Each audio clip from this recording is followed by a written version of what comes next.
So Baskin అప్పుడు darling అప్పుడు అడిగాం, అరే ఏం చేద్దాంరా ఇది ఫస్టే రిస్క్ చేస్తున్నావు లవ్ స్టోరీ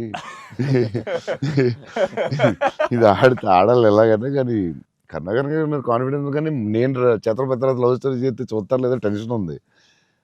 సరే ఇది కొంచెం జాగ్రత్త చేయాలరా మన రిస్క్లు వద్దు ఆల్రెడీ రిస్క్ చేస్తున్నా వద్దు అని ఆడు ఒక డ్రెస్ చూపించాడు, చూపిస్తున్నాడు వేరే డిఫరెంట్.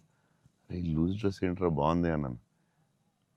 ఇచ్చేద్దామా డార్లింగ్ అన్నాడు బాస్కి. అంటే కొంచెం రిస్కే కానీ వెళ్ళిపోదాంరా అన్నాను. చేసేద్దాం డార్లింగ్ బాగుంటుంది నీ హైట్కి బాగుంటుంది అన్నాడు. నువ్వు కాన్ఫిడెంట్గా ఉన్నావు కదా అని. ఎందుకంటే ఇది చూపిస్తే ఎవడో ఇంపాసిబుల్ అది యాక్సెప్ట్ చేయడం.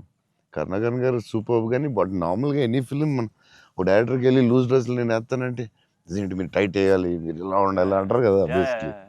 కానీ లక్కీలీ కరుణాకర్ గారు యాక్సెప్ట్ చేశారు. కానీ మేము అనుకున్నాం అంత ఈజీగా యాక్సెప్ట్ చేయరు కానీ మేము ధైర్యం చేసి చేస్తాం. అదొక స్టైల్ అంతే.